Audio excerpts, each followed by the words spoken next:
ఇచ్చినటువంటి ఆరోగ్యము ఆయుష్కాలాన్ని బట్టి మరలా ఏప్రిల్ నెలలో చివరి ఆదివారం ఆరాధన క్రమంలో మనందరం ఉండగలిగి ఉన్నాము.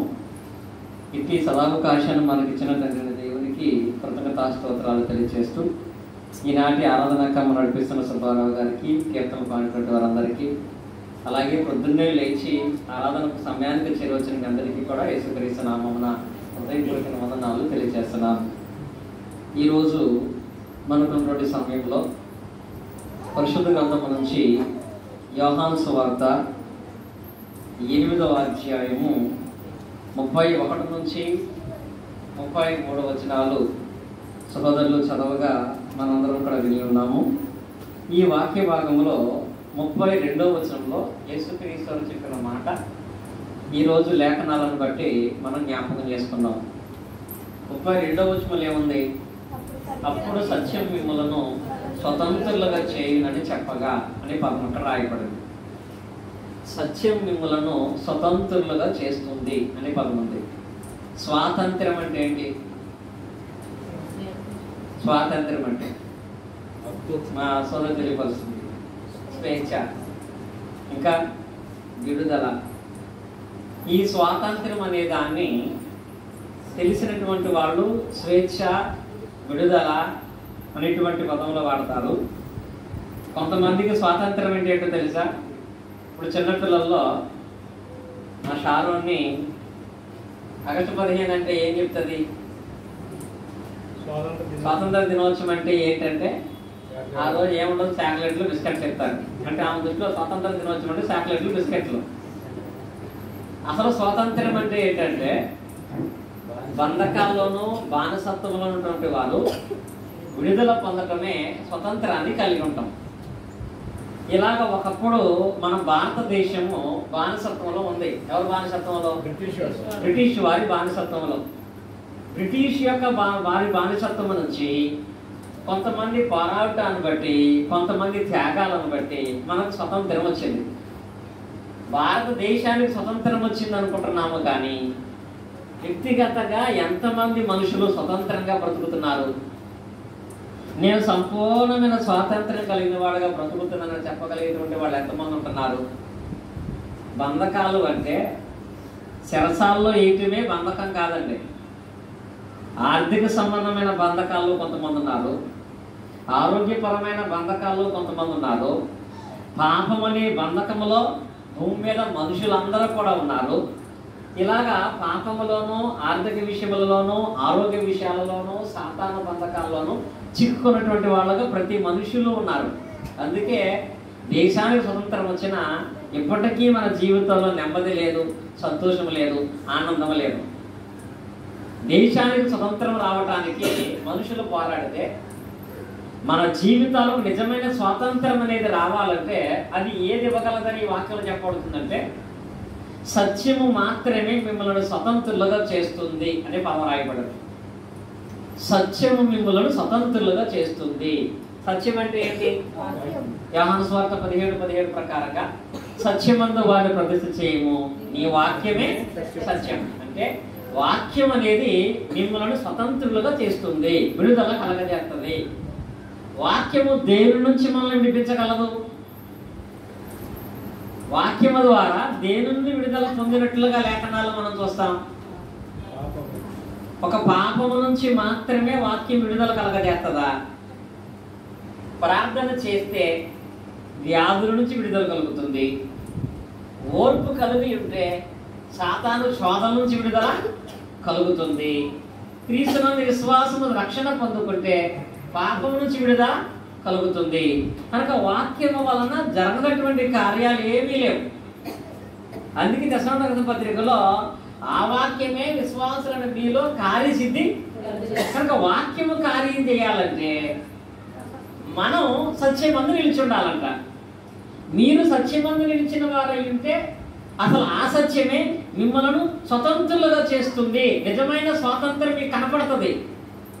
దేవుని యందు ఉన్నందుకు మీకుండేటువంటి ఆనందం, మీకుండేటువంటి సంతోషం, మీకుండేటువంటి ప్రతి విధమైనటువంటి పరిస్థితుల యందు క్షేమము నిజమైన స్వాతంత్రం మీకు చూపించగలుగుతుంది.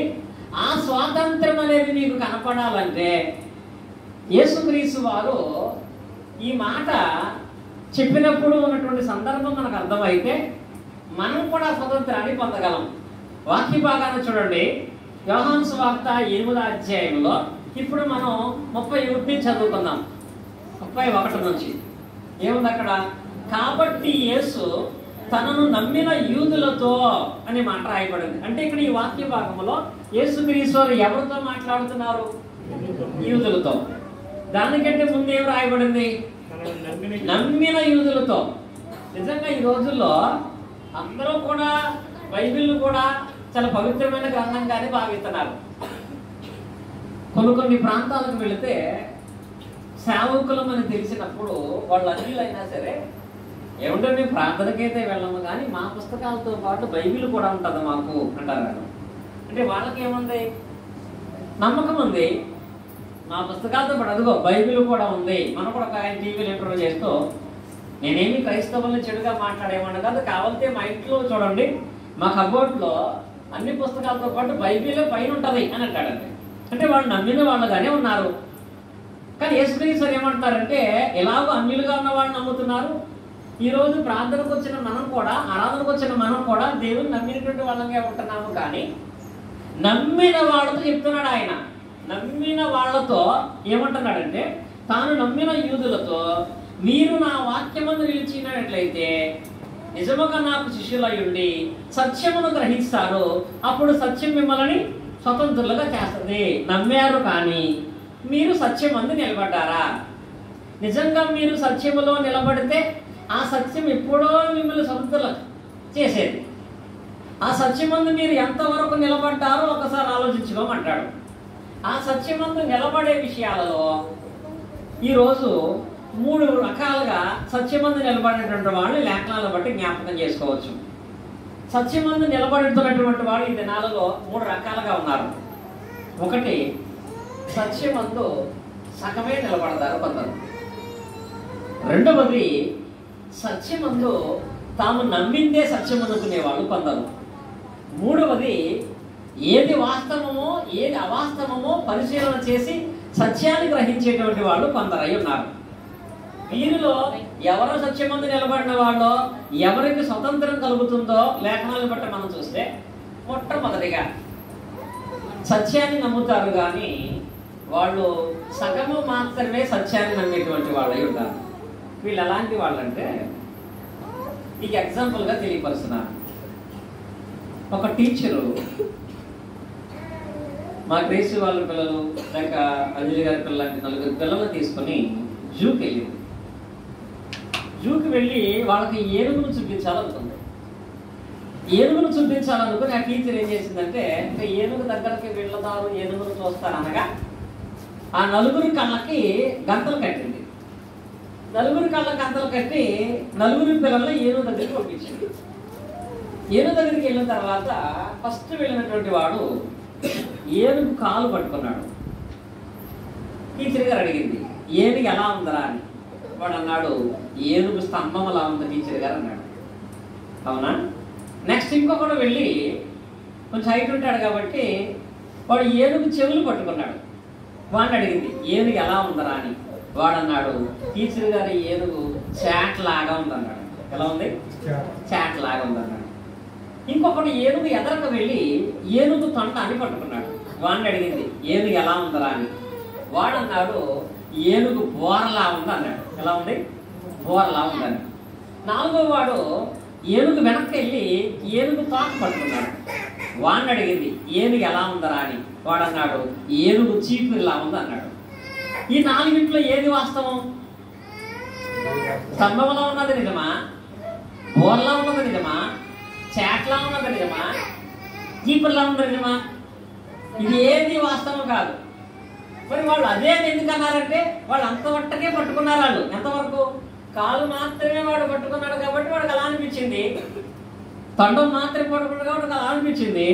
చెవులు మాత్రం పట్టుకున్నాడు వాడికి అలా అనిపించింది. ఈ రోజుల్లో కూడా చాలా మంది వాక్యాన్ని సగం మాత్రమే విని అదే సత్యం అనుకునే భ్రమలో ఉంటున్నారు. సగమే విని అదే సత్యం అనుకుంటే అది స్వతంత్రులుగా చేసే సత్యం అనేది కాదు. స్వతంత్రులుగా ఇచ్చే విషయంలో దాన్ని గ్రహించేటువంటి వాళ్ళంగా మనం ఉండలేం. ఎప్పుడు ఆ ఏనుగు ఎలా ఉంటుందో వాళ్ళకి అర్థమవుద్ది. ఎప్పుడు కళ్ళకంతలు తీసి ఏనుగు మొత్తాన్ని చూస్తే అప్పుడు వాడికి ఏనుగు ఎలా ఉంటుందో అర్థమవుద్ది. అలాగే వాక్యం అనేది మిమ్మల్ని స్వతంత్రులుగా చేయాలంటే వాక్యం అనే మొత్తాన్ని మీరు పరిశీలన చేస్తేనే అందులో ఉన్న సత్యం ఏంటో మనం గ్రహించగలుగుతాము. అలా గ్రహించినటువంటి వాళ్ళుగా ఈ విషయాన్ని కొంతమంది సగం మాత్రమే వాక్యాన్ని విని అదే సత్యం అనుకునేటువంటి వాళ్ళగా ఉన్నటువంటి వాళ్ళకి పౌలు గారు ఒక పేరు పెట్టాడు. ఏమిటంటే తిమోతికి రాసిన పత్రికలకు చూడండి. తిమోతికి రాసిన 2వ పత్రిక 4వ అధ్యాయం 3-4 వచనం చదువుకుందాం. ఎందుకనగా జనులు హితబోధను సహింపక దురద చెవులు గలవారై తమ స్వకీయ దురాశలకు అనుకూలమైన బాధకులను పోగు చేసుకుంటున్నారు. ఈ వాక్య భాగంలో ఒక చెవులు ఉన్నాయండి. ఈ చెవుల పేరేంటి? దురద చెవులు అంట. దురద చెవులు అంటే మనం చాలా చెవులు చెప్తాం కదా, వీడి చెవులు ఎలక చెవుల్లా ఉన్నాయంటారు, వీడి చెవులు చాట్లా ఉన్నాయంటారు. కానీ పౌలు గారు చెప్తున్న చెవులు దురద చెవులు గలవారు. దురద చెవులు గలవారు అంటే అలా చెవులంతా ఎలర్జీ వచ్చేసి ఉంటుందని కాదంటే దురద చెవులు గలవాడు అంటే దాన్ని ఒకసారి మనము ఊహించుకోగలిగితే ఎలా ఉంటుందంటే, ఇప్పుడు నాగేశ్వరరావు గారు ఉన్నారు అక్కడ. నాగేశ్వరరావు గారు వెనకాల లైట్ తీసేయండి అన్నాను. ఏమన్నాను? వెనకాల లైట్ తీసేయండి అన్నాను. ఇలా చెప్పేటప్పుడు నాగేశ్వరరావు గారు వెనకాల లైట్ తీసేయండి అనేటప్పుడు నాగేశ్వరరావు గారు అన్నాను, నా వైపు చూశాడు. వెనకాల అనేటప్పటికి ఆయన చేయకూడదు ఇలాగెలాగన్నాడు, లైట్ తీసేయండి అన్నాను. ఎంతకు ఏమేమి పడలేదు ఆయనకి? లైట్ తీసేయాలని ఎంత పడింది, నాగేశ్వరరావు గారు ఎంత పడింది, మధ్యలో పోయింది. ఎందుకు? చెవి దొరదని చెప్పినది చెవులు ఎలా అన్నాడు, ఆ మొక్క ఉండదు. ఇప్పుడు ఆయనకి ఏం అర్థం అవుతుంది? లైట్ తీయమన్నాడు కదా, ఏ లైట్ తీయాలి? ఇప్పుడు మొత్తం తీసేయాలా? ఏ లైట్ తీయాలి అంటే సగం మాత్రమే విని అపార్థం చేసుకునేటువంటి మనుషులుగా దొరద చెవులు గలవారై కొంతమంది ఉన్నారంట. అలాంటి వారు ఎంత వాక్యాన్ని విన్నా ఆ వాక్యం వల్ల వాళ్ళకు స్వతంత్రం రాదు. నేను వాక్యం చదువుతున్నాను, వాక్యం వింటున్నాను అనుకుంటారు తప్ప నిజంగా యేసుక్రీస్తు చెప్పినట్లుగా స్వాతంత్రం అనేది వాళ్ళ జీవితంలో కనపడదు. ఆ స్వాతంత్రం అనేది కనపడాలంటే వాక్యాన్ని సగం వరకు మాత్రమే వినేటువంటి వారై ఉండకూడదు. సగం వింటే నిర్ణయాలు ఎలా ఉంటాయంటే, ఇప్పుడు ఉదాహరణకి ఎగ్జాంపుల్గా ఆదికాండం 6వ అధ్యాయం చూడండి. ఆదికాండం 6వ అధ్యాయం 14వ వచనం. ఆదికాండం 6వ అధ్యాయం 14వ వచనం. చిత్సారము రాళ్ళతో నీ కొరకు వాడను చేసుకున్నాము. సో ఇక్కడ ఈ వాక్య భాగంలో ఫస్ట్ పదం. ఇక్కడ డైరెక్ట్ గా బైబిల్ మనం చదువుతున్నప్పుడు చదువుతున్న ప్రతి వచనాన్ని నా కొరకే దేవుడు రాశాడు అని భావించేటప్పుడు ప్రతి వచనం దేవుడు మనకే రాశాడా, ప్రతి ఒక్కటి మనం చేయడానికే రాయబడిందా అని అనుకునే విషయాల్లో కొంతమంది పొరపాటు పడే విధానం. ఇక్కడ ఒక ఆయన బైబిల్ చదువుతున్నాడు, బైబిల్లో ఏమన్నా అది నేను చేయాలి, దేవుడు నాకు చెప్పాడనే భావన. ఈ భావనతో ఆదికాండము 6వ అధ్యాయం 14వ వచనం చదువుతున్నప్పుడు చితిసారపు పురాణతో నీ కొరకు వాడను చేసుకున్నాము అనే పదం ఉంది. నీ కొరకు అంటే మనమేనా? వాడను చేసుకోమంటే మనమే చేసుకోవాలా? ఆ వచనాన్ని మాత్రమే చదివినటువంటి వాడు ఏమనుకుంటాడు? ఇలాగే ఇప్పుడు మా శిరీష్ గారు వచ్చారు, వాక్యం ఏం చెప్పినా దాని ప్రకారంగా మనం చేయాలనుకున్నాడు.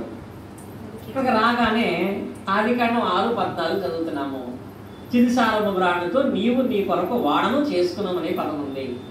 ఈ పదం ఒకటే విని ఇంటికి వెళ్ళిపోయాడు ఆయన. ఇంటికి వెళ్ళిపోగానే మా అమూల్యత ఏమంటాడు, మనకి ఇల్లు లేకపోయినా పర్లేదు, అర్జెంటుగా వాడ మాత్రం చేసుకోవాలి. ఈరోజు ఆదివారం చెప్పారు కదా, చితిసారపు బ్రాండ్తో నీవు నీ కొరకు వాడ చేసుకుంటే నీ కుటుంబ రక్షణ పొందని చెప్పాడు. కాబట్టి మనం అర్జెంటుగా అప్పు చేసినా సరే వాడ కట్టుకోవాలనుకుంటాడు. అంటే ఒక్క వచనాన్ని వింటాన్ని బట్టి అదే వాస్తవం అనుకుంటున్నాడు, వాడ కట్టుకోవాలనుకుంటున్నాడు. అందులో నిజమైన వాస్తవం ఏంటి? వాడ కట్టుకోమన్న మాట వాస్తవమే, వాడ కట్టుకోవటం వల్ల రక్షణ పొందిన విషయం వాస్తవమే. కాదని ఎవరికి సంబంధించింది? నోవాహుకి ఆయన కుటుంబానికి మాత్రమే సంబంధించింది. ఆ అధ్యాయాన్ని మొత్తం చదివితే దేవుడు ఎవరితో చెబుతున్నాడు అని ఎదురుకొచ్చాడు. కూర్చోన్నాం పవిత్ర అవతలకు వచ్చాడు. ఇక్కడ వాక్య భాగంలో ఇప్పుడు పూర్తిగా వచనాన్ని చదివితేనే దేవుడు ఎవరితో మాట్లాడుతున్నాడు అనే విషయాన్ని మనం గ్రహించగలుగుతాం. ఇప్పుడు ఇలాంటివి క్లుప్తంగా కొన్ని ప్రశ్నలు అడుగుతాను. వాడ కట్టమని నీవు నీ కొరకు వాడ కట్టుకోమని దేవుడు చెప్పింది ఎవరితో? నోవాహుతో. దానికి మనకు సంబంధం ఉందా? వాళ్ళు చేశారు కాబట్టి మనం కూడా చేద్దాం అనుకుంటే దానివల్ల ప్రయోజనం లేదు. అది బైబిల్లో ఉన్న మాటే. ఆదికాండం 22వ అధ్యాయం 2వ వచనంలో కూడా దేవుడు నీకు ఇష్టమైనటువంటి నీకు ఒక్కడే అయినటువంటి నీ కుమారుడు నా కొరకు బలివ్వమని పదమంటది. అంతే. నీకు ఇష్టమైనటువంటి నీకు ఒక్కడైనటువంటి నీ కుమారుడు నా కొరకు నువ్వు బలివ్వమని అడిగిన ఆ పదములో ఆ పదం ఎవరికి వర్తించింది? అబ్రహాముకు మాత్రమే. దేవుడు అబ్రహాముని విశ్వాసులకు తండ్రిగా ఎంచాడంటే తన కుమారుని బలివ్వటాన్ని బట్టి దేవుడు ఎంచాడు కాబట్టి ఇప్పుడు అదే పదాన్ని మనం కూడా పట్టుకుని మనకు పుట్టిన మొదటి పిల్లవాడు తీసుకెళ్లి బలిస్తే దేవుడు అంగీకరిస్తాడా? అంటే 22వ అధ్యాయం మాత్రమే చదివితే ఏమర్థం అవుతుందంటే మనం కూడా పిల్లలకు బలివ్వాలన్నమాట అనుకుంటారు. 6వ అధ్యాయం మాత్రం చదివితే ఏమర్థం అవుతుందంటే మనం కూడా వాడ కట్టుకోవాలనిపిస్తారు. ఇంకా ముందుకు వచ్చేటప్పటికి ఆదికాండము నిర్గమాకాండములో 19వ అధ్యాయం 3వ వచనం చూడండి. నిర్గమాకాండం 19వ అధ్యాయం 3వ వచనం. మోషే దేవుని యొద్దకు ఎక్కిపోగా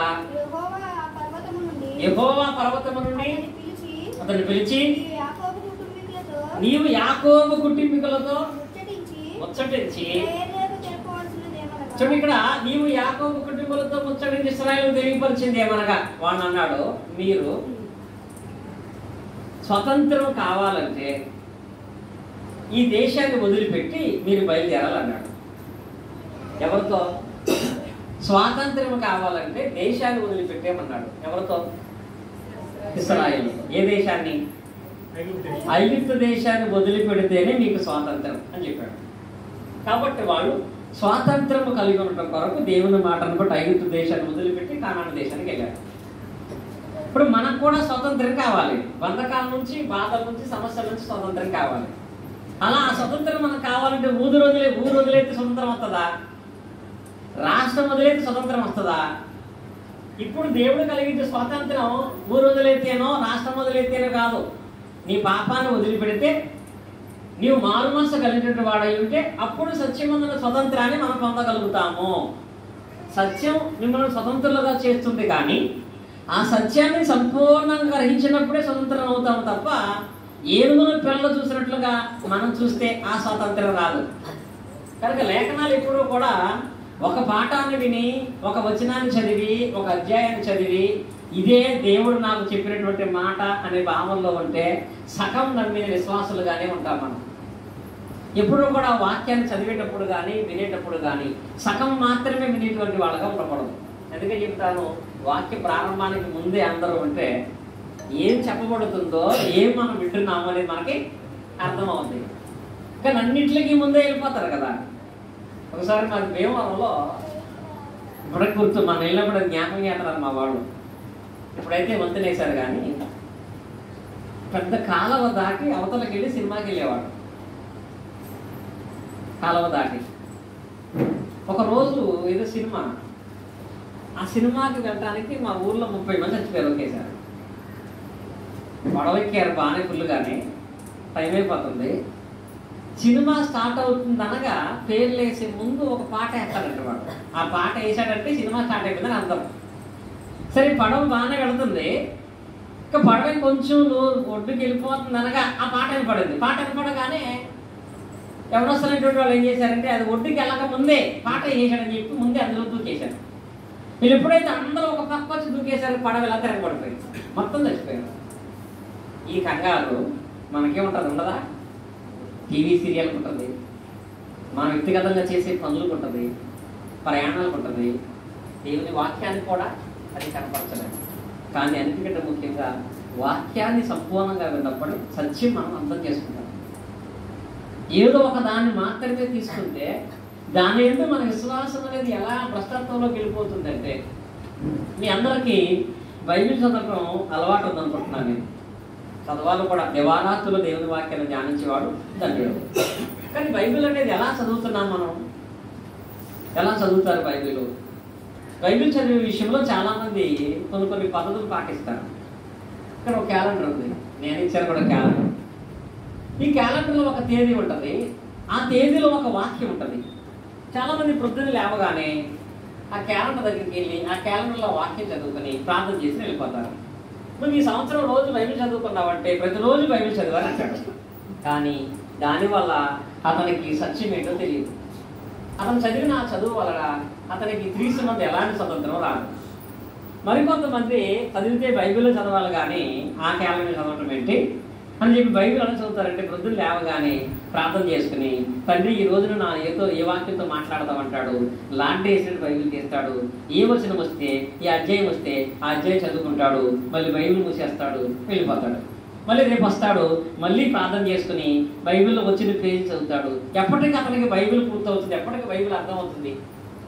ఇలా బైబిల్ లాంటి వేసి చదివినా అలా చదవటం వల్ల నీకు స్వతంత్రం రాదు, విడుదల దేని నుంచి రాదు. అలా బైబిల్ లాటరీ వేసి చదివితే వచ్చేటువంటి పొరపాట్లు ఎలా ఉంటాయి అంటే, మీకు ఒక జోక్ జ్ఞాపకం చేస్తాను. బైబిల్లోంచి ఒక ఆయన ఇలాగే బైబిల్ చదువుదాం అనుకున్నాడు. అనుకోగానే బైబిల్ పట్టుకోగానే దీంట్లో 2 నిబంధనలు ఉన్నాయి. ఒకటి పాత నిబంధన, 2 కొత్త నిబంధన. అసలే ప్రారంభించగా బైబిల్ చదువుకుని ప్రారంభించాం కదా, అదేదో పాత ఎందుకు డైరెక్ట్గా కొత్త చదువుదాం అనుకున్నాడు. కొత్త నిబంధనలో మొదటి పుస్తకం ఏంటి? మత్తయి సువార్త. ఇలా తీయగానే అతను మత్తయి సువార్త వచ్చింది కొత్త నిబంధనలో. మత్తయి సువార్తలో అతను ఓపెన్ చేసేటప్పటికి 27వ అధ్యాయం 5వ వచనం కనపడింది ఆయనకి. అక్కడ ఏముందో తెలుసా? అతను అక్కడ ఓపెన్ చేయగానే మత్తయి సువార్త 27:5 వచ్చింది. అక్కడ ఏముంది? అతడు ఆ వెండి నాణెములు దేవాలయంలో పారవేసి పోయి ఉరిపెట్టుకున్నాడు వచ్చింది. ఇప్పుడు ఇతను ఆ రోజు ఏ వాక్యం వస్తే అదే తనకు ఆ రోజు వాగ్దానం భావిస్తాడు, అదే తాను చేయాలనుకుంటాడు, దాన్నే నమ్ముతాడు. మరి ఈ రోజు ఓపెన్ చేయగానే అతనికి ఏమొచ్చింది? ఉరిపెట్టుకున్నట్టు వచ్చింది. ఇప్పుడు ఆ రోజు ఏం చేయాలి? ఆయన ఉరిపెట్టుకోవాలా? అది బైబిల్లో ఉన్న వచనమే కదా, దేవుడు చెప్పిన మాటే కదా. కనుక ఆ రోజు వచ్చిన వాక్యమే నాకు వర్తిస్తుంది అంటే ఆ రోజు ఉరిపెట్టుకున్నంటే ఆ రోజు ఆయన ఉరిపెట్టుకుంటాడా? కానీ బైబిల్ చదివే దగ్గర చాలా తెలివితేటలు ఉంటాయి మన వాళ్ళకి. ఇలా ఏదైనా మనకు ఇబ్బందికరమైన వచనం వస్తే వెంటనే అనుకుంటాడు ఇది ఏదో పొరపాటు వచ్చుంటుంది. కొన్ని ప్రాంతాల్లో జనవరి 1వ తారీఖు వాగ్దానాలు ఇస్తూ ఉంటారు కదా, ఈ వాగ్దానాల దగ్గర కనపడతా ఉంటుందండి. ఒక ఆమె ఒక వాగ్దానం తీసుకుంది, బయటకు పెట్టుకెళ్ళి అది బాగాలేదు, నచ్చలేదు, కడుపుకి అక్కడ పెట్టేసి వెళ్ళి కూడా తీసుకుంది, అది నచ్చలేదు, ఇలా మొత్తం తిరగేసేసింది ఆమె. అంటే ఏంటి? ఇది వచ్చింది కానీ మంచిది కాదు కాబట్టి నాకు సంబంధించింది కాదు. అలా నువ్వు వాక్యాన్ని ఆలోచన చేస్తే ఎప్పటికీ సత్యం నీకు తెలియదు, బైబిల్ నీకు అర్థం అవ్వదు. ఇలాగైనా మొదటి లాటరీ వేసాడు, అతను వెళ్ళి దేవాలయంలో ఉరిపెట్టుకునే మాట వచ్చింది. ఆ మాట రాగానే వెంటనే బైబిల్ చాలా స్పీడ్గా మూసేసాడు. మూసేసి మళ్ళీ ఇలా వేలు పెట్టి ఇలా తెరవగానే అతనికి లోకాసు వార్త వచ్చింది. లోకాసు వార్తలో అతను చూసేటప్పటికి 10వ అధ్యాయం 37వ వచనం వచ్చింది. అక్కడ ఏమని చూడండి, అందుకు యేసు నీవు చేయునది నీవు అలాగునే చేయము. వచనం మళ్ళీ చదవండి, 10:37. అందుకు యేసు నీవును వెళ్ళి అలాగు చేయము. ఎలా చేయాలి ఇప్పుడు?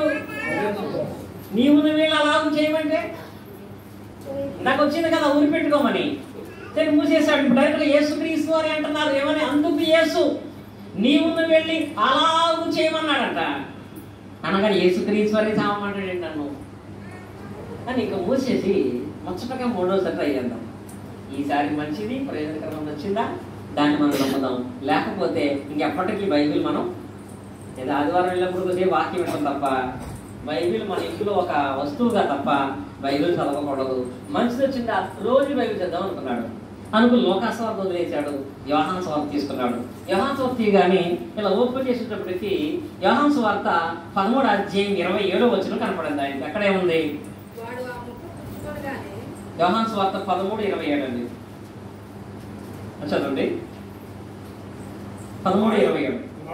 వాడు మొక్క పుచ్చుకొనగానే సాతాను వాళ్ళు ప్రవేశించాను. యేసు ఇది చేయడం త్వరగా వచ్చింది. అక్కడ త్వరగా చేయమంటే అసలు నీకు మొదటి వచ్చిన చెప్ప ఉరేసుకోమని యేసుక్రీస్తు చెప్పారు అలాగే చేయమని. ఇప్పుడు 3వ వచనం కూడా చదువుతున్నాను, ఇంకెందుకు త్వరగా చేయమని వచ్చిందట. ఇప్పుడు ఏం చేయాలన్నా చేస్తే ఉరేసి చచ్చిపోవాలి, లేదా బైబిల్ చదవడం అనేయాలి. ఇలా చదవటాన్ని దేవుడు అంగీకరించాడు. వాక్యాన్ని ఎప్పుడూ కూడా ప్రారంభం నుంచి అనగా ఆది కాండము నుంచి లేక మత్తయి సువార్త నుంచి క్రమంగా అధ్యాయం వెంబడి అధ్యాయం, పుస్తకం వెంబడి పుస్తకం చదివితేనే ఆ వాక్యం మనకు అర్థమవుతుంది, సత్యం మనకు తెలుస్తుంది. ఎప్పుడైతే ఆ సత్యము ఆ వాక్యం ఎప్పుడైతే అర్థమవుతుందో అప్పుడు ఆ వాక్యం మనం ఏం చేస్తుంది, స్వతంత్రులుగా చేస్తుంది. ఒక్క మాట మాత్రమే చదివితే దాని యందు అర్థము మనం చేసుకోకపోగా అపార్థాలు చేసుకునేటువంటి అనేకమైన ఇబ్బందులు ఉంటాయి. సేవకులు సైతము కూడా వాక్యము సంపూర్ణంగా చదవకుండా రిఫరెన్స్ చదవమంటారు కదా. ఇప్పుడు నా నోటుకు వచ్చిన ఏదో రిఫరెన్స్ చెప్పాను, ఆ రిఫరెన్స్ మా శ్రీరాము మా జ్యోతి చదవగానే వెంటనే దాన్నే వివరిస్తాను. నేను వివరించేటప్పుడు అది ఏంటో ఆ ఉద్దేశం ఏంటో నాకు అర్థం అవ్వదు. నాకు జ్ఞాపకం వచ్చిన వచనం చెప్తాను, ఆ వచనం చదువుతుంది, చదవగానే నేను దాన్ని ఎక్స్ప్లెయిన్ చేస్తాను. ఇలా చేసే విషయంలో చదివేయానికి దాని ఆ సందర్భం తెలియదు, వినేవాళ్ళకి ఆ సందర్భం తెలియదు. ఇది ఎలా ఉంటుందంటే, ఇలా ఒక సేవకుడు నిలబడి వాక్యం చెబుతా ఆయన వాక్యాన్ని ప్రిపేర్ అవ్వడం ఏమంటాడంటే, పరిశుద్ధాత్ముడే మాట్లాడతాడు నాతో, నేను వాక్యం ప్రిపేర్ అవ్వాల్సిన అవసరం, అక్కడ ఏం మాట్లాడాలో దేవుడు నాకు జ్ఞాపకం చేస్తాడు, నేను వెళ్ళి ప్రిపేర్ అవుతాను అంటాడు. అని అలాగే వెళ్ళాడు, ఏం ప్రిపేర్ అవ్వాలా. అతను అక్కడికి వెళ్ళిన తర్వాత వాక్యం చెబుతుండగా మధ్యలో ఆయనకి ఒక వాక్యం జ్ఞాపకం వచ్చింది.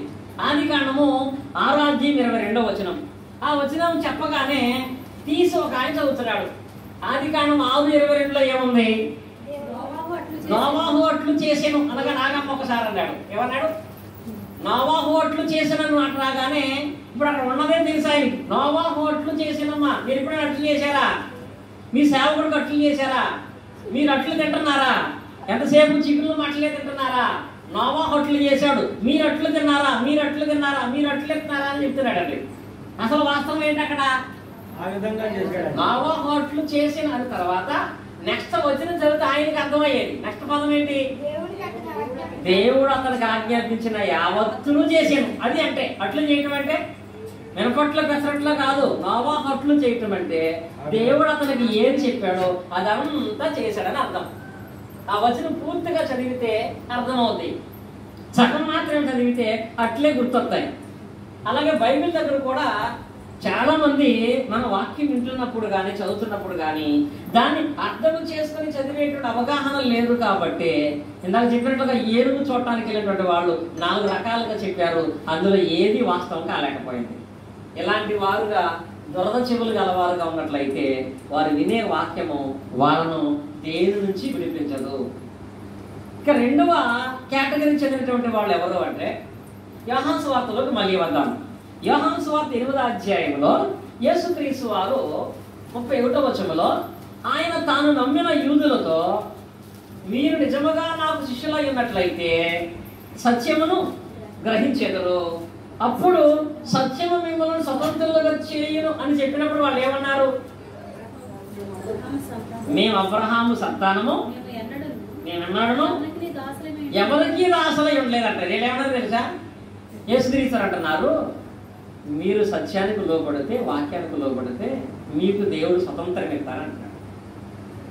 మీరు సత్యానికి లోబడితే దేవుడు మీకు స్వతంత్రాన్ని ఇస్తాడని చెబుతుంటే వీళ్ళు అంటారు, మాకు స్వతంత్రం ఏంటి, ఆల్రెడీ మాకు స్వతంత్రం వచ్చేసింది. ఎప్పుడు మనకి ఎప్పుడు వచ్చే స్వతంత్రం, 40 ఏళ్ళలో వచ్చేసింది. ఇప్పుడు స్వతంత్రం ఏంటి, మాకు ఎప్పుడో స్వతంత్రం వచ్చేసింది, ఇప్పుడు కొత్తగా స్వతంత్రం ఏంటి.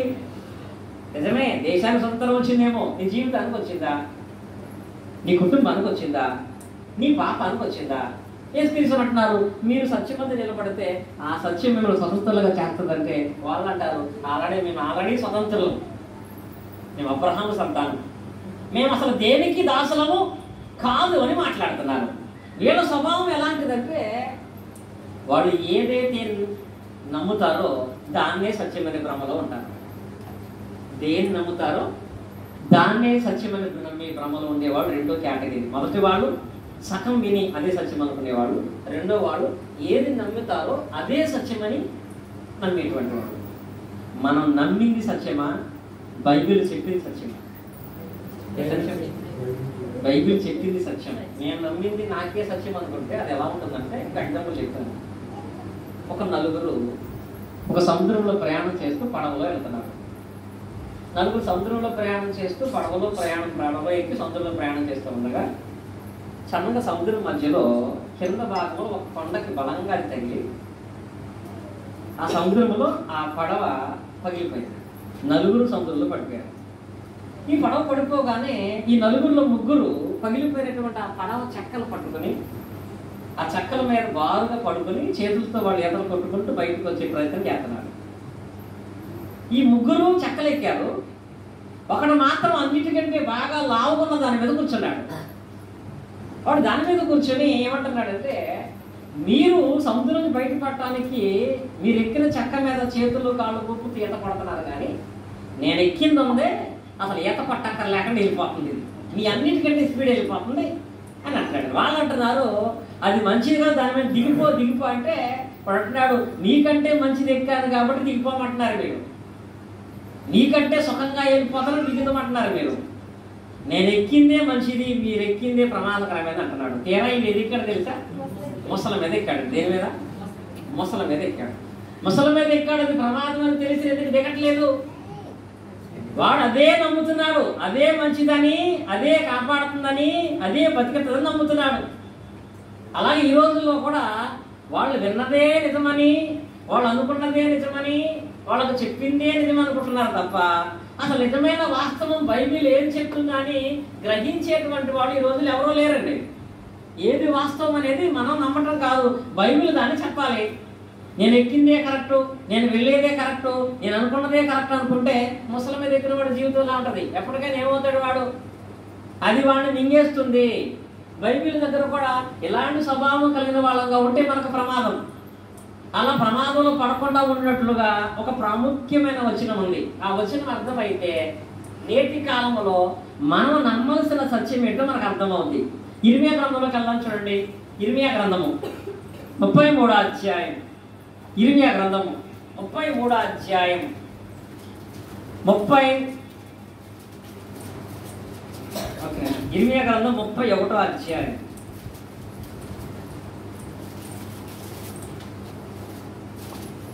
31వ వచనం. ఇదిగో నేను చదువుతానంటే చూడండి. ఇదిగో నేను ఇశ్రాయేలు వారితోనూ యోధా వారితోనూ క్రొత్త నిబంధన చేయు దినములు వచ్చినయా వస్తాయా? వచ్చును అంటే భవిష్యత్తులో దేవుడు ఏం చేద్దాం అనుకుంటున్నాడు? క్రొత్త నిబంధన ఇద్దాం అనుకుంటున్నాడు. ఏమిద్దాం అనుకుంటున్నాడు? క్రొత్త నిబంధన ఇద్దాం అనుకుంటున్నాడు. క్రొత్త నిబంధన ఇద్దాం అనుకుంటున్నాడు అని మాట అంటున్నాడంటే ఆల్రెడీ వాడు దేంట్లో అర్థం, ఆల్రెడీ పాత నిబంధనలో ఉన్నారు వాళ్ళు. పాత ఉంటే కదా కొత్తదంటాం మనం, పాత లేకపోతే కొత్తనం కదా. ఇప్పుడు అంటున్నాడు ఇదిగో ఇశ్రాయేలు వారితోనూ యోధా వారితో నేను కొత్త నిబంధన వచ్చి దినాలు వస్తాయి, కొత్త నిబంధన ఇస్తాను. రెండవది, నేను ఇచ్చే ఆ నిబంధన ఎలాంటిదంటే అది ఐగుప్తులోని వారిని రప్పించుటకై నేను వారిని చెయ్యి పట్టుకున్న దినమన వారి పితలతో నేను చేసిన నిబంధన వంటిది కాదు. నిబంధన వంటిది కాదు. ఏ నిబంధన వంటిది కాదు? కొత్త నిబంధన ఇస్తాను. ఆ కొత్త నిబంధన పాత నిబంధన లాంటిది కాదు. బైబిల్లో తెలుసు కదా పాత నిబంధన అంటే ఏది? ఎన్ని పుస్తకాలు? 39. ఆది కాడి నుంచి మలాకి గ్రంథం వరకు పాత నిబంధన బైబిల్లో కనపడతాం మనకి. మత్తయి సువార్త ప్రకటన వరకు కొత్త నిబంధన బైబిల్లో కనపడతాం మనకి. ఇప్పుడు దేవుడు ఏమంటున్నాడు? రాబోయే కాలంలో కొత్త నిబంధన ఇస్తానేమో. అది పాత నిబంధన లాంటిది కాదన్నాడు. పాత నిబంధన లాంటిది కాదంటే పాత నిబంధనలో ఏదైతే ఉందో అందులో ఏ ఒక్కటి కూడా కొత్త నిబంధనలో ఉండదు. పాత నిబంధనలో నోవాహు వాడ చేయమని చెప్పాడు, అది కొత్త నిబంధనలో మనకు లేదు. అబ్రహామును బలిమ్మన్నాడు, కొత్త నిబంధనలు మనకి లేదు. ఇశ్రాయేలు ప్రయాణం చేయమన్నాడు, కొత్త నిబంధనలు మనకి లేదు. ఇంతవరకే లేదా? పాత నిబంధనలు ఉన్నటువంటి ఏది మనకు లేదా? ఈ మూడేనా? అంటే ఏది మనకు లేదా? ఈ వచనంలో ఏది ఉండదన్నాడా? ఆ మూడే ఉండమన్నాడా? ఏది ఉండదు. పాత నిబంధనలో జరిగిన వాటిలో ఏది కొత్త నిబంధనలో ఏ ఒక్కటి చేయకూడదు. అంటే అది పాత నిబంధనలో కనపడింది అంటే కొత్త నిబంధనలో అది కనపడదు. పాత నిబంధన ఇశ్రాయేలు ఆచరించారు అంటే కొత్త నిబంధనలో క్రైస్తవులు దాన్ని ఆచరించకూడదు. కనుక పాత నిబంధన మనం తెలుసుకోవడానికి, కొత్త నిబంధన మనం ఆచరించడానికి. ఇంకా మీకు అర్థం అవ్వాలంటే మార్కు సువార్త యేసుక్రీస్తు ఒక పాయింట్ చెప్పాడు. ఒక ఎగ్జాంపుల్ మార్కు సువార్త చూడండి, 2:21. మార్కు సువార్త 2:21. ఎవడను పాత బట్టకు కొత్త మాసిక వేయడు. ఇది చూసారు ఇక్కడ ఏం చేయడట? ఇప్పుడు నేను కొత్త చొక్కా కొనుక్కున్నా, దానికి పాత జేబు వేసుకున్నా. కొత్త కలర్ పాత చొక్కా అంటారా? ఏమిటారు? చొక్కా ఎంత కొత్తదైనా జేబు పాతదైతే ఆ జేబు ఏమవుద్ది? ఆ చొక్కా ఏమవుద్ది? పాతది. ఎవడు కొత్త చొక్కాకు పాత మాసిక వేయడు, పాత చొక్కా కొత్త మాసిక వేయడు. వేస్తే ఆ చొక్కాయే పడైపోద్ది కదా. అలాగే పాత నిబంధన దేవుడు ఇచ్చి మరలా నేను కొత్త నిబంధన ఇస్తానని చెప్పి కొత్త నిబంధన ఇచ్చాడంటే దాంట్లో పాత నిబంధన అనేది ఉండదు. ఇది వాక్యాన్ని బట్టి గ్రహించండి. 20 స్పష్టంగా చెప్పాడు, పాత నిబంధన వంటిది కాదు అన్నాడు. అంటే పాత నిబంధనలో ఇంకా ఏమున్నాయంటే, పాత నిబంధనలో పండగలు ఉన్నాయి లేవా? ఏ పండగలు ఉన్నాయి? పర్ణశాలల పండుగ, పస్కా పండుగ. పర్ణశాలల పండుగ అన్నా, పస్కా పండుగ అన్నా, గుడారాల పండుగ అన్నా ఒకటే. పెంతుకోస్తు పండుగ, పొరియల రొట్టెల పండుగ, ఈ పండుగలు ఉన్నాయి. పాత నిబంధనలో పర్ణశాలల పండుగ లేక పాత నిబంధనలో గుడారాల పండుగ ఉంది కదా. ఇప్పుడు మనం గుడారాల పండుగ చేయకూడదు. ఎందుకు చేయకూడదు? బండ గుర్తు ఏంటంటే ఆల్రెడీ వాళ్ళు పాత నిబంధనలో చేశారంటే అక్కడ చేసింది ఇక్కడ చేయబడదని చెప్పాడు కాబట్టి ఖచ్చితంగా చేయకూడదు. ఇంకా రిఫరెన్స్ చాలా ఉంటాయి కానీ చెప్పాడు కదా, గుడారాల పండుగ పాత నిబంధనలు చేశాడు. మరి ఈ దినాల్లో క్రైస్తవులు కూడా గుడారాల పండుగలు చేస్తున్నారు కదా. అది దేవునికి అంగీకారమా? అది సత్యమా? సత్యాన్ని గ్రహించిన వాడైతే పాత నిబంధనలో ఉన్న దేనిని కొత్త నిబంధనలో దేవుడు పెట్టనని చెప్పాడు కాబట్టి ఆ పండుగను మనం ఆచరించకూడదనే విషయాన్ని అర్థం చేసుకునే వాడుగా సత్యములో నిలబడేటువంటి వాడై ఉంటాడు. ఒకటి మనం చేస్తున్నాం ఏంటది? పాత నిబంధనలో బలులు ఇచ్చారు, మేకలు, గొర్రెలు, ఎడ్లు, పక్షులు. ఇప్పుడు మనం బలులు ఇస్తున్నామా? క్రీస్తు వారి బలిని బట్టి పాటల కొత్త నిబంధనలో భౌతికమైన బలులే తీసేశాడు ఆయన. అనగా పాత నిబంధనలో బలులు ఉన్నాయి, కొత్త నిబంధనలో బలులు లేవు. ఏ బలి ఇవ్వమని చెప్పలేదు ఆయన. ఇంకొకటి, పాత నిబంధనలో వాయిద్యాలు ఉన్నాయా? వాయిద్యాలు దేవాలయంలో పెట్టమని దేవుడే చెప్పాడు. వాక్యం చూడండి, 2 దినవృత్తాంతాల గ్రంథంలో, దినవృత్తాంతాల 2వ గ్రంథము 29వ అధ్యాయము 25వ వచనం. దినవృత్తాంతాల 2వ గ్రంథము 29వ అధ్యాయము 25వ వచనం. మరియు దావీదు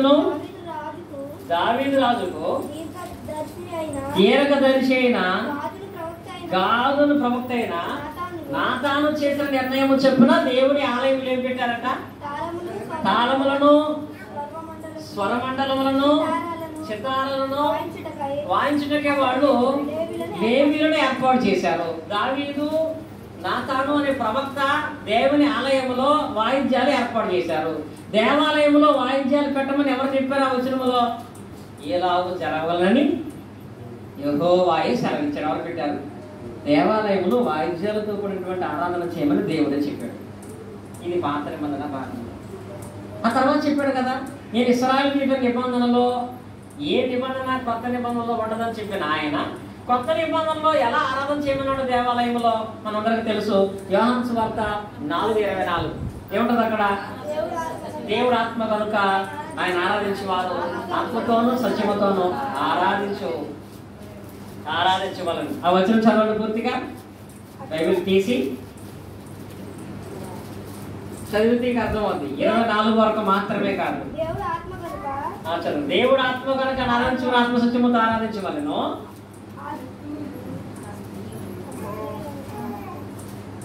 ఇది ఆలోచన. చూడండి ఇక్కడ 23. అయితే యథార్థముగా ఆరాధించేవారు ఆత్మతోనూ సత్యముతోనూ తండ్రిని ఆరాధించే కాలము వచ్చుచున్నది, అది ఇప్పుడే వచ్చి ఉన్నది. తను ఆరాధించేవారు అట్టివారంటే యథార్థంగా ఆరాధించాలనుకుంటే ఇప్పుడు ఆరాధించేవాడు ఆత్మతోనూ సత్యముతోనూ, అనగా తన ఆత్మతోనూ దేవుని వాక్య ప్రకారముగా ఆరాధించే కాలం వచ్చింది. ఇప్పుడు తను ఆరాధించేవారు, అక్కడ ఏముంది, ఇప్పుడు తను ఆరాధించేవారు అట్టివారే కావాలని దేవుడు కోరుకుంటున్నాడు. ఇది కొత్త నిబంధనలో దేవుడు మనకి ఇచ్చిన చట్టం. ఇంకొకటి ఉంది, పాత నిబంధనల వాళ్ళు ప్రార్థనకి ఏ రోజు వెళ్ళేవాళ్ళు? శనివారం. కొత్త నిబంధనలో ఆదివారం ఆరాధనగా అపోస్తుల కార్యం 27వ ఆదివారం ఆరాధన నిర్ణయించాడు దేవుడు. అంటే పాత నిబంధనలు మాత్రమే చదివితే ఇంకా పండుగలు చేద్దాం, పాత్రలను మాత్రమే చదివితే ఇంకా బలిస్తాం, పాత్రలను మాత్రమే చదివితే శనివారం పెడతాం, పాత్రలను చదివితే వాయిద్యాలు వాయిస్తాం. కానీ కొత్త నిబంధనల ప్రకారంగా అయితే బాప్తిసాన్ని పొందుతాము, కొత్త నిబంధన ప్రకారంగా అయితే ఆదివారం ఆరాధన చేస్తాము, కొత్త నిబంధన ప్రకారం అయితే దేవుని ఆత్మ సత్యముతో ఆరాధించేటువంటి వాళ్ళమై ఉంటాం. ఇది వాక్యంలో నేను నమ్మింది కాదు, బైబిల్ ఏం చెప్పింది తెలిసినటువంటి వాళ్ళు నిజమైన సత్యాన్ని గ్రహిస్తారు. ఇక మూడవది క్లుప్తంగా చెప్తాను నేను. మూడవ లేఖన సంబంధమైనటువంటి ఆలోచన సత్య విషయంలో గ్రహించగలిగే వాళ్ళు ఎవరంటే వీళ్ళు సత్యాన్ని చదివి సత్యాన్ని విని సత్యాన్ని మాత్రమే గ్రహించేవాళ్ళు. వీరికి మాత్రమే యేసుక్రీస్తు చెప్పినటువంటి స్వతంత్రం వస్తుంది, అనగా సత్యమును మాత్రమే స్వీకరించేవాళ్ళు. ఈ సత్యాన్ని మాత్రమే స్వీకరించే వాళ్ళ స్వభావాన్ని పోల్చాలంటే మీకు 2 చెప్పాను. ఏనుగులు చూడటానికి వెళ్ళినవాడు, మొసలెక్కిన వాడు. ఇప్పుడు సత్యాన్ని మాత్రమే గ్రహించే వాళ్ళ పరిస్థితి ఎలా ఉంటుందంటే, పురాణాలలో వేదాలలో ఒక పక్షి ఉంటుంది. ఇప్పుడైతే అవి లేవనుకుంటుంది, ఆ పేరు పెట్టుకునే ఉన్నాయి. అవేంటంటే హంస. తెలుసు మీకు? హంస యొక్క గుణం ఏంటి? సామెతగా ఉంటుంది. అలా ఎంత జరగదు, ఒక సామెత ఉంటుంది, బతికితే హంసలాగా బతకాలి, కాకిలాగా 6 నెలలు బతకడం కంటే హంసలాగా కాకిలాగా కలకాలం బతకడం కంటే హంసలాగా 6 నెలలు బతికినా చాలంట. ఇప్పుడు మన బతుకు ఏ బతుకు అర్థమవుతుంది, కాకి బతుక హంస బతుక. హంస యొక్క స్వభావం ఏంటంటే పురాణాల్లో ఇప్పుడు విధంగా అలాంటి హంసలు లేవండి. వేదాల్లో ఏముంటుందంటే హంసకి పాలు పెడితే, నీళ్ళలో పాలు పెడితే అది పాలు మాత్రమే తాగి నీళ్ళు వదిలేస్తుందంట. హంస ప్రత్యేకత అంటది, పాలు మాత్రమే తాగి నీళ్లు వదిలేస్తారు.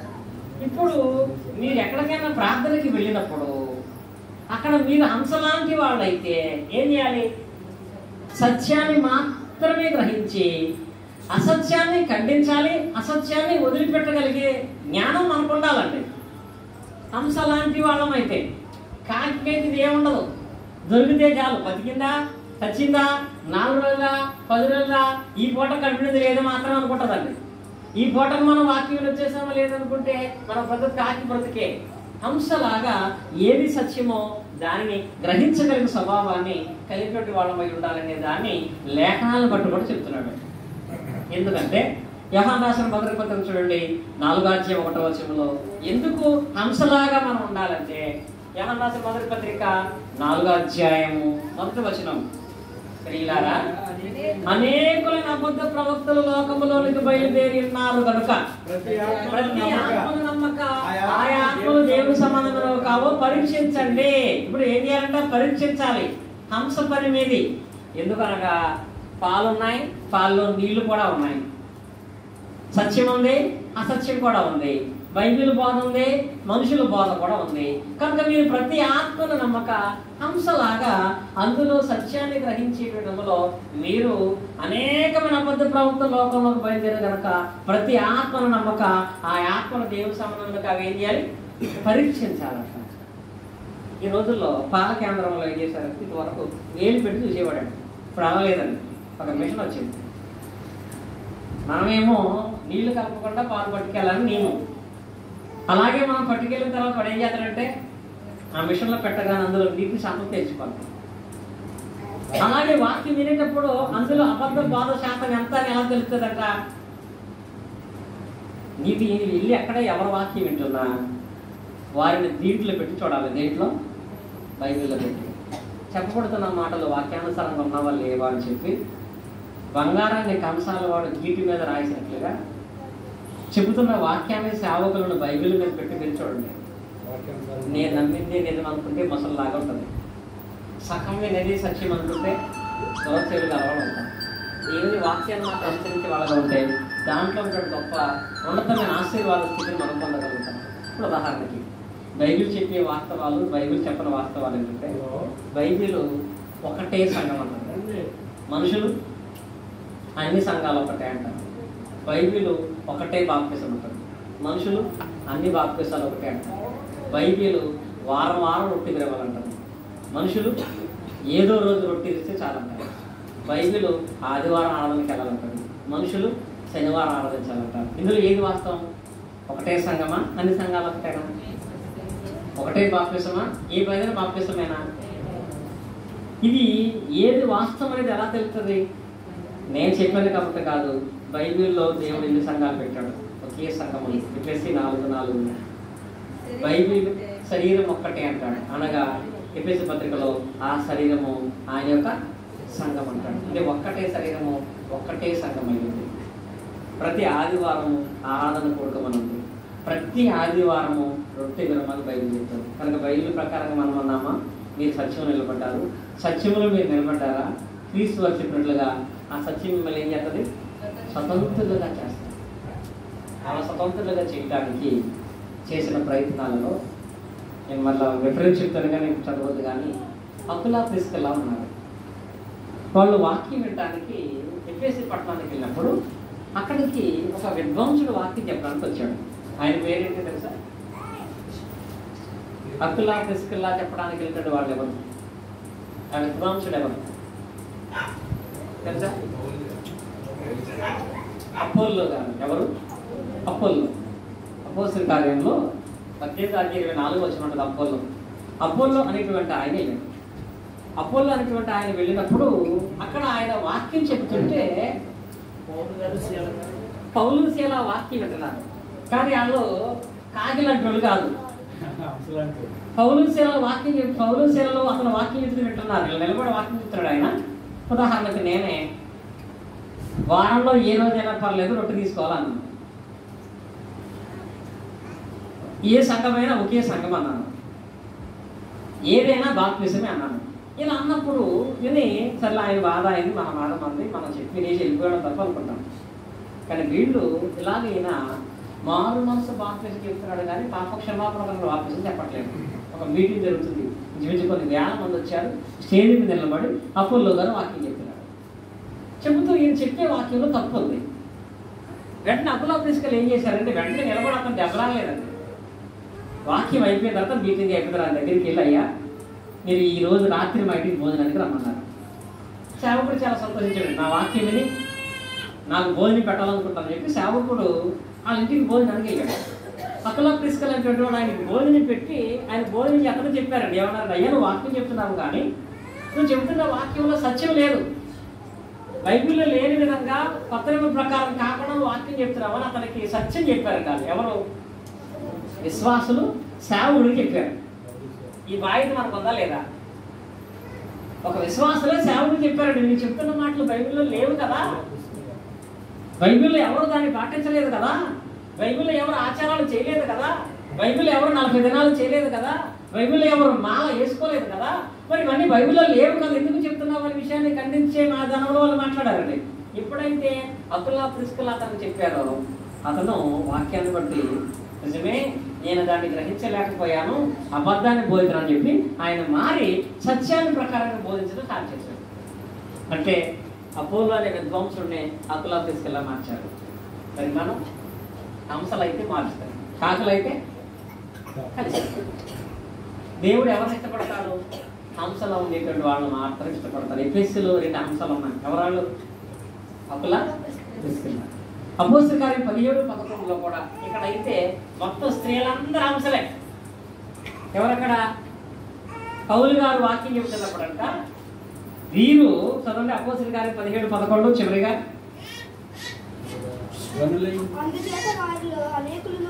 అపోస్తలుల కార్యాలు 17వ అధ్యాయం 11వ వచనం.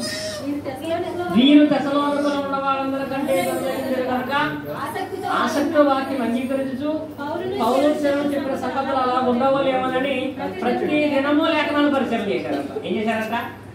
ఇప్పుడు హంసలు ఏం చేస్తాయట? ఇక్కడ స్త్రీలు ఉన్నారంట, ఇక్కడ ఆయన వాక్యం నిలబడి చెబుతుంటే ఆయన చెప్పే వాక్యాలు అలా ఉండవో లేవని ప్రతి దినము లేఖనాలు పరిశీలన చేస్తుంటే ఆయన డిఫరెన్స్ చెప్తున్నాడు. అందులో అలా ఉందా లేదా? మావా హోటలు చేశాడంటే అట్లు చేసాడనుకుని వెళ్ళిపోతున్నారా? మావా హోటలు చేయటం అంటే దేవుడి మాట ప్రకారంగా చేసిన అర్థం అవుతున్నారా? ఎవరు వాక్యం చెబుతున్నా, నేను చెబుతున్నా, మీరు బైబిల్ తీసి చూడాలి. అందులో ఉందా? ఉంది. ఓకే, మావాకు వాడు చేయమన్నాడు, మనం చేయాలా? బలెమ్మన్నాడు, మనం ఇవ్వాలా? ప్రయాణం చేయమని మనం చేయమన్నాడా? అది ఎవరికి చెప్పబడింది, ఏ సమయంలో చెప్పబడింది అని గ్రహించాలి. అన్నీ మనం చేయడానికి కాదు, కొన్ని మనం తెలుసుకోవడానికి, కొన్ని ఆచరించడానికి. అందులో ప్రధానమైంది కొత్త నిబంధన మనకు దేవుడు ఇచ్చాడు. కొత్త నిబంధన ప్రకారంగా విని విశ్వాసం నుంచి మారు మనసును పొంది బాప్తిసం మనం పొందిన వాళ్ళమైనట్లయితే మన సత్యాన్ని గ్రహిస్తాం. సత్యాన్ని గ్రహించావా? నువ్వు నిజంగా స్వతంత్రం అంటే ఏంటో కనపడద్దండి. నిజంగా మనం కలిగిన స్వతంత్రం కాదండి. స్వతంత్రం మన దేశానికి వచ్చింది, కానీ కనపడనటువంటి దాస్యంలో ఉండిపోయాం. మనం కనపడని దాస్యంలో ఉన్నాం. కానీ నిజంగా వాక్యానికి మీరు లోపడితే వాక్యం నుంచి స్వతంత్రం ఎలా ఉంటుందో మీరు చూడొచ్చు. ఆ వాక్యం నుంచి స్వతంత్రాన్ని కుటుంబంలో, మీ జీవితాల్లో, ఆత్మీయతలో చూడగలగాలి అంటే సత్యాన్ని గ్రహించిన వారుగా, వాక్యాన్ని నమ్మినటువంటి వాళ్ళుగా మనం ఉన్నట్లయితే అప్పుడు మనం ఆశీర్వాదాన్ని పొందుకుంటాం. కనుక 3 చెప్పాను కదా, రాళ్ళ బొడ్డు మీద నేను రాశాను. సగం మాత్రమే వినేవాళ్ళు ఎలాంటి వాడు? ఏనుగు చూడడానికి వెళ్ళినటువంటి వాడు. తాను నమ్మింది మాత్రమే నిజానుకునే ఎలాంటి వాడు? ముసలిగా చెప్పిన వాడు. సత్యాన్ని సత్యంగా తెలుసుకోగలిగినట్టు ఎవరు? హంస లాంటి వాడు. మీరు హంస లాంటి వాళ్ళు అయితే ఎలాంటి హింస రాకుండా దేవుడు చూసుకున్నాడు. దేవుడి మాటలు మన హృదయాల్లో పల్లెలు చేయగాక. ఆసక్తిగా మీ అందరికీ కూడా క్రీస్తు నామమున దేవుడికి వందనాలు తెలియజేస్తూ